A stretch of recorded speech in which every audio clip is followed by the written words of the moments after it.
Whispered it. Hardaway will inbound. Look at who's guarding Cade Cunningham right now. Cunningham gets the ball against Bam. Pulls up for the win. Got it! Detroit basketball.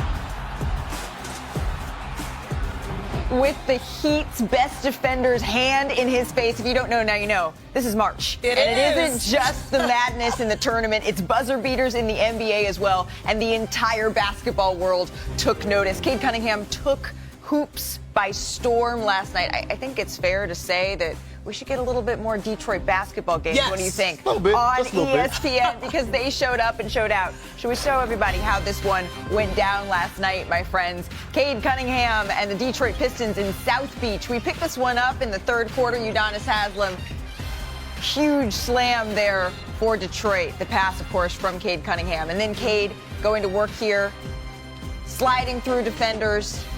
How many pump fakes was that? I mean, look at the bag where he gets in the paint, 3-4 defenders, stays on balance, and gets a good shot up. This was a good game down the stretch. It was a minute great 20 game. to play. Tyler Hello. Hero That's a windshield wiper. Buzz cut hero.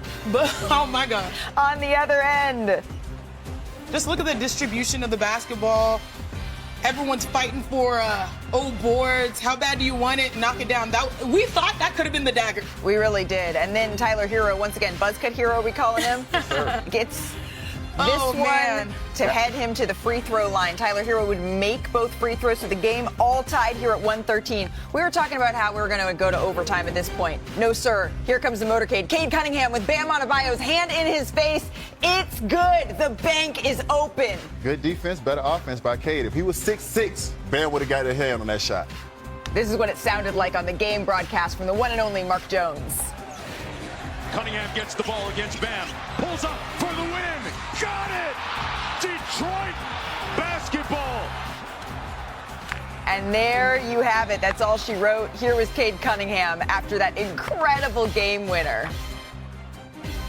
I mean, big fella got a good rebound for me to take the lead. But to have the trust by coach, by my teammates, to get the last play, I got to go knock it down again. So, blessed, highly favored. I can't do nothing but thank the Lord. I mean, you just got to get him the ball. Thing about old Doug Collins clip, just get him the ball and get out the way, right? But you try to get the ball in his hands, occupy the guys around him, and you know that Cade's going to be able to get his shot off. Like, he's got the size, he's got the skill. You know he's going to get his look. You know, we told him to go win the game, and he went and got it done. Are you not entertained, y'all? JB Bickerstaff started off the week saying we need more respect. Well, respect is earned, not given, and Cade earned every bucket and every ounce of respect with that game winner. Let's break it down, UD. I mean, pushing through the down screen, the thing is he's got to get open on two defenders. We have a guy that is shading the ball before he even gets the ball. Now he gets to his spot.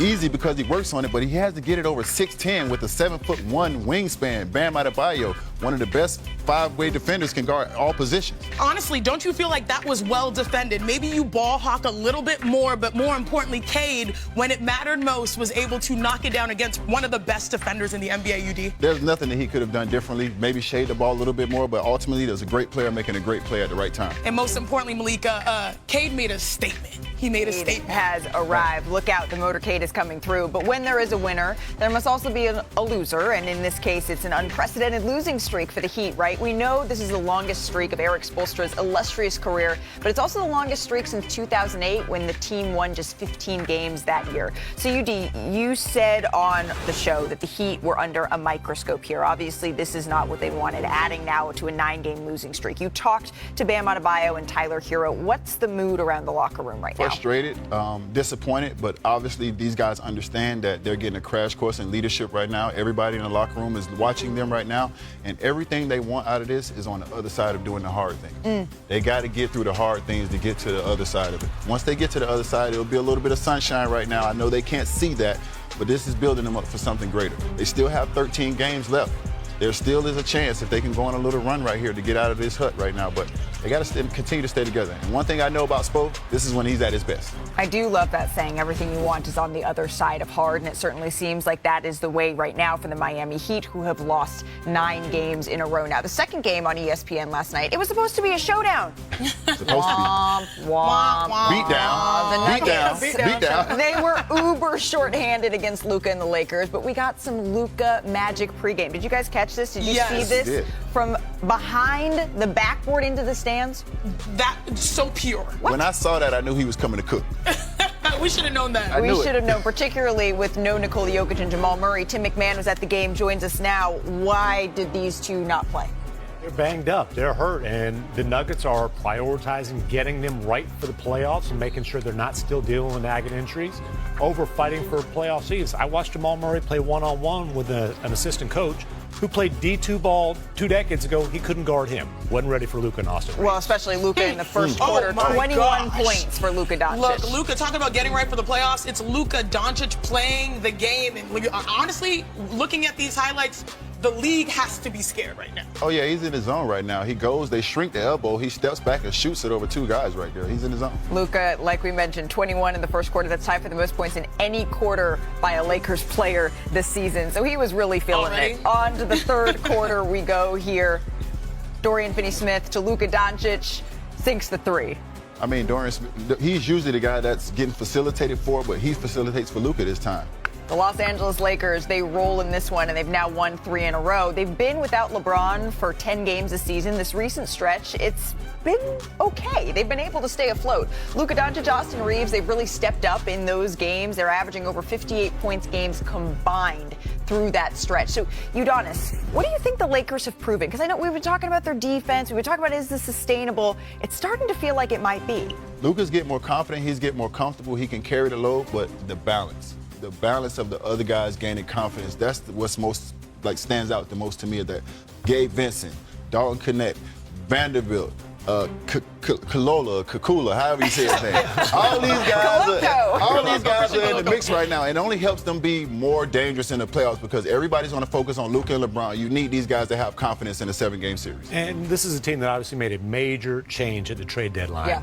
You have to be impressed with how connected they are, how everything is tied together. Luka is fully engaged with this team. The kid's heart was broken. He had to go through an emotional period coming out of that trade, basically getting dumped. You see the joy back in him, and you see it on both ends of the floor.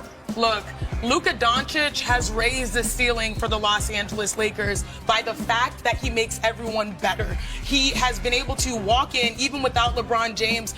You're seeing Austin Reeves eat. Austin Reeves cook.